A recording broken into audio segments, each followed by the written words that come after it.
الله ربي والإسلام ديني ومحمدا رسول الله.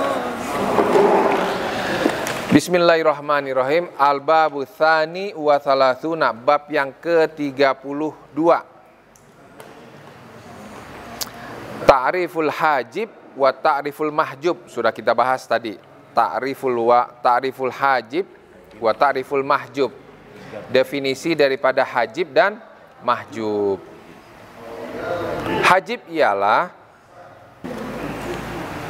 seorang yang mencegah ahli waris yang lain.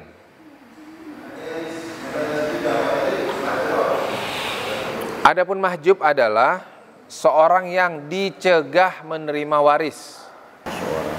Kalau yang hajib, seorang yang mencegah ahli waris yang lain.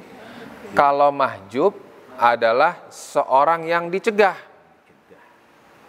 menerima waris.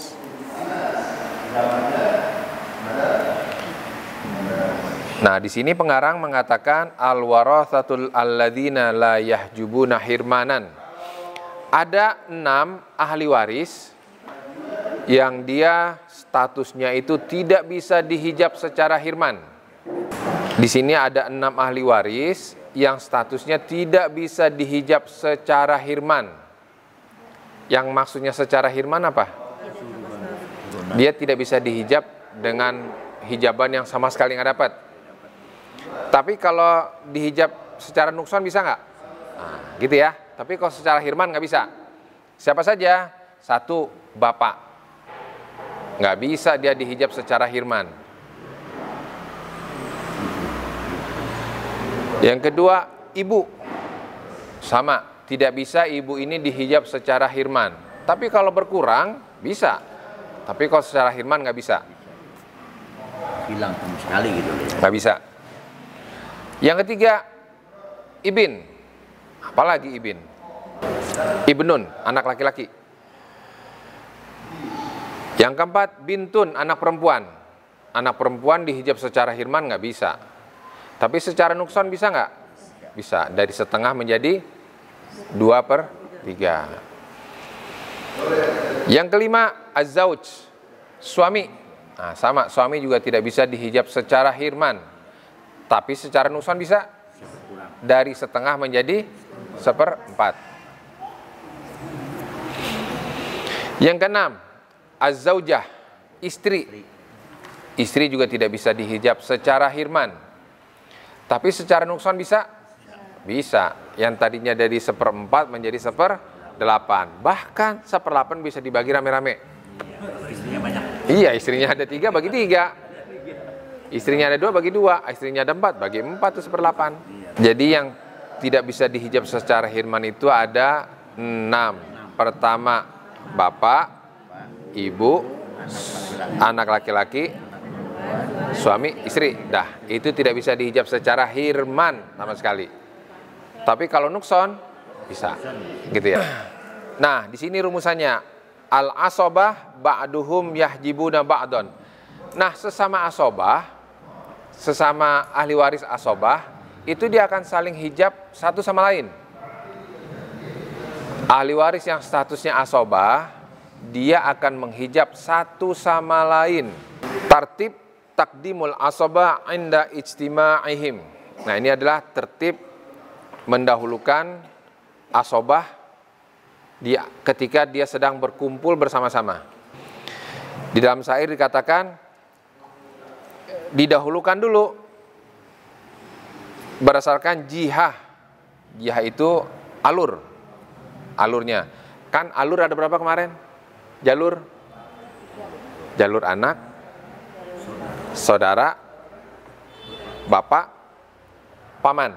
Nah, kalau ahli waris itu masing-masing menempati, ada yang di jalur anak, ada yang di jalur saudara, mana yang didahulukan? Ada yang di jalur saudara, ada yang di jalur paman, mana yang lebih dahulukan? Itu maksudnya. Bil jihah. Idza ijtama'a al-ibin wal ab faqaddamal ibin. Kalau di dalam ahli waris itu ada anak dan ada bapak, Maka yang ditulis dulu adalah anak laki-laki, didahulukan. Ada ahli waris dari jalur anak, ada ahli waris dari jalur bapak. Contohnya, ada anak, ada kakek. Beda jalur nggak? Beda jalur dong. Mana didahulukan? Anak, maka si kakek terhijab. Gitu ya. Ada cucu laki-laki, ada bapak. Cucu laki-laki sama bapak. Ada 2 jalur kan? Cucu laki-laki jalur anak. Bapak jalur kakek jalur bapak.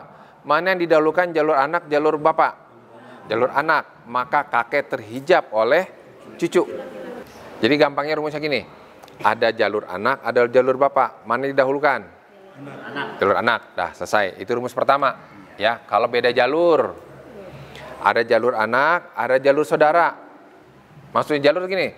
Salah satu dari jalur anak tuh ada anak laki-laki, ada saudara sekandung misalnya. Maka didahulukan mana? Jalur anak, maka saudara sekandung terhijab. Itu. Ada jalur ada jalur saudara, jalur paman. Mana didahulukan? Saudara. Maka yang jalur dari paman terhijab oleh jalur saudara. Gitu ya urutannya ya. Mau ditulis nggak urutan yang lebih kuat dulu? Jadi jalur yang paling kuat adalah anak, jalur kedua adalah bapak, jalur ketiga adalah saudara, paling lemah adalah dari jalur paman. Artinya kalau yang keempat jalur ini masing-masing ahli waris ada, lihat mana jalur yang tadi paling kuat. Ya, jalur anak. Oh ternyata anak nggak ada, berarti yang lebih kuat adalah bapak. Oh bapak nggak ada, berarti jalur yang kuat berikutnya adalah saudara. Saudara nggak ada, yaudah aman. Kalau beda jalur. Nah sekarang yang kedua, takdimu bil kurbi. Kalau satu jalur, mana yang lebih kuat? Tadi beda jalur. Jalur anak, bapak, saudara, paman. Bunuwah, ubuwah, ukhuwah, umumah. Sekarang ahli warisnya ada di dalam satu jalur. Jalur anak misalnya. Nah ini. Takdimu bil kurbi. Idza ijtama al ibin wa ibnul ibin faqaddamal ibin. Kalau ada berkumpul, ada anak, ada cucu laki-laki, berarti kan satu jalur nih. Mana yang didahulukan? Didahulukan adalah anak. Kalau ada anak paman sama paman sekandung, mana yang didahulukan? Ada anak paman, ada pamannya. Mana yang didahulukan? Paman. Ada bapak, ada kakek, mana yang didahulukan? Ada saudara sekandung, ada anaknya, mana didahulukan? Saudara sekandung. Nah gitu ya. Jadi kalau satu jalur, mana yang lebih bil kurbi, mana yang lebih dekat kepada si mayit? Kalau satu jalur, jalur anak, ada cucu, mana yang lebih dekat? Anak.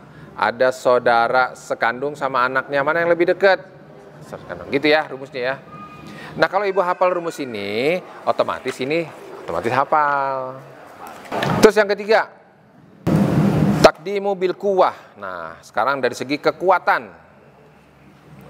Dari segi kekuatan, yang tadi nomor 2 dari segi kurbi, kedekatan. Yang sekarang dari segi kekuatan, lebih kuat mana dia dengan si mayit. Idza ijtama'a al akh syakik, kalau berkumpul di situ ada saudara sekandung, wal akhlil ab, dan ada saudara sebapak. Faqaddam al akh syakik, maka dahulukanlah saudara sekandung. Satu jalur nih, ada sama-sama saudara kan. Ini saudara sekandung, saudara sebapak, sama-sama saudara, satu jalur. Mana yang lebih kuat sekandung sama sebapak? Mana yang lebih kuat sebapak dengan seibu? Sebapak. Pak, mana yang lebih kuat anak saudara sekandung dengan anak saudara sebapak? Gitu ya. Nah ibu hafal ini otomatis akan hafal. Jadi luar biasanya guru kita ini membuat mengarang kitab ini, jadi selangkah demi selangkah semakin Penjelasannya oleh Ustaz mudah. Semakin mudah harusnya, ya semakin susah. kalau baca sendiri mana ngerti kan? Iya. Ya untung ini mu'alif menyusun kitabnya ini selangkah demi selangkah. Halaman ini dikuatkan dengan halaman berikutnya, diperjelas. Nah, ini diperjelas lagi di kesimpulannya di halaman berikutnya. Itu luar biasa. Tahap demi tahap. Tahap demi tahap. Nah, kemungkinan minggu depan nih kita sudah pakai angka. Kita lanjut satu bab lagi ya. Kita lanjut satu bab lagi. Jadi, dua bab terakhir yang kita pelajari ini itu adalah menyimpulkan dari yang gambar ini gitu loh. Jadi kalau yang dua bab terakhir ini kita paham, otomatis ini secara tidak langsung sudah hafal. Bismillahirrahmanirrahim. Al-babu tsalits wa tsalatsuna, bab yang ke-33, qawaidul hizbi, kaidah hizib. Setiap yang menjadi perantara, dia akan menghijab yang diperantarai. Setiap yang menjadi wasilah, dia akan menghijab yang diwasilahi. Kan perantara dari mayit ke cucu, perantaranya siapa? Anak, maka anak menghijab cucu. Itu rumusnya. Terhijabnya jaddad. Siapa jaddad? Nenek. Nenek itu semua terhijab oleh ibu. Baik nenek dari bapak ataupun nenek dari... Nenek semua lah. Pokoknya semua nenek terhijab oleh ibu. Yahjubul ajdad bil ab. Terhijabnya seluruh kakek-kakek oleh bapak. Iya dong? Anak, bapak, kakek. Penghubungnya kan anak. Penghubungnya bapak. Berarti kakek semua terhijab oleh bapak. Terhijabnya atau cucu laki-laki oleh anak laki-laki. Iya dong? Terhijabnya cucu-cucu laki-laki oleh anak laki-laki. Yang berikutnya, yahjubul abnaul akh syakik. Seluruh anak saudara sekandung, siapa yang menghijab? Bapaknya. Anak-anak sekandung dihijab oleh saudara sekandung. Dalam ini kan bapaknya kan. Seluruh anak-anak saudara sekandung dihijab oleh saudara sekandung atau bapaknya dia. Yang berikutnya, yahjubul abnaul akh lil ab. Ya, sama ini. Seluruh anak saudara sebapak dihijab oleh saudara sebapak otomatis. Berikutnya, yahjubu abnaul am syakik. Seluruh anak paman sekandung, siapa yang menghijab? Paman sekandung. Seluruh anak paman sekandung yang menghijab adalah paman sekandung. Yahjubul abnaul am. Sama, seluruh anak paman sebapak dihijab oleh paman sebapak. Rumus yang berikutnya. Yang nomor 2. Banul a'yan wa banul alats, ini istilah.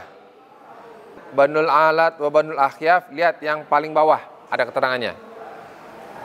Jadi saudara sekandung itu disebut dengan banul a'yan, istilahnya. Terus saudara sebapak disebut dengan banul alat. Saudari seibu disebut dengan banul akhyaf.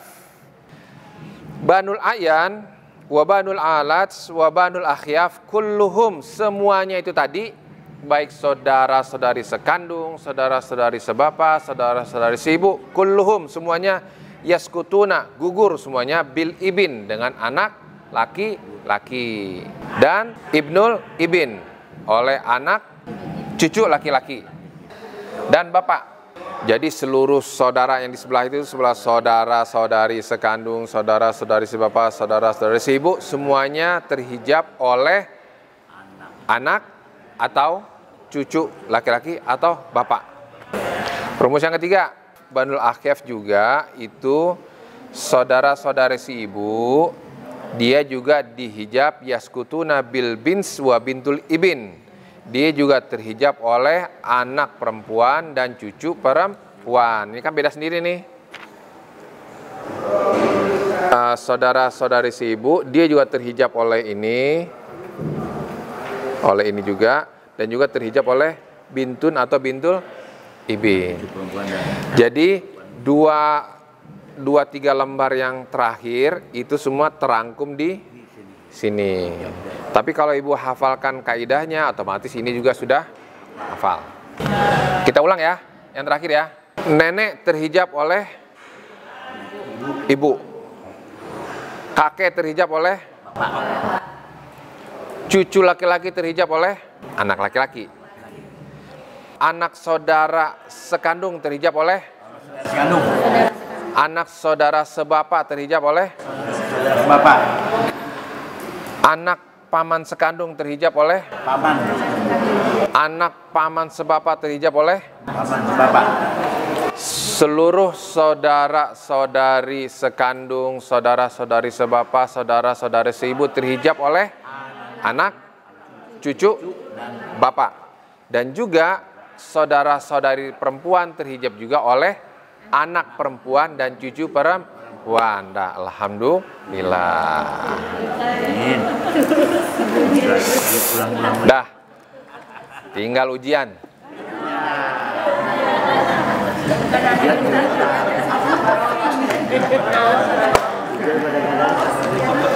Insya Allah minggu depan kita sudah pakai buku. Coba Pak Khedin bukunya. Buku yang ini Bu ya, kalau ada ya.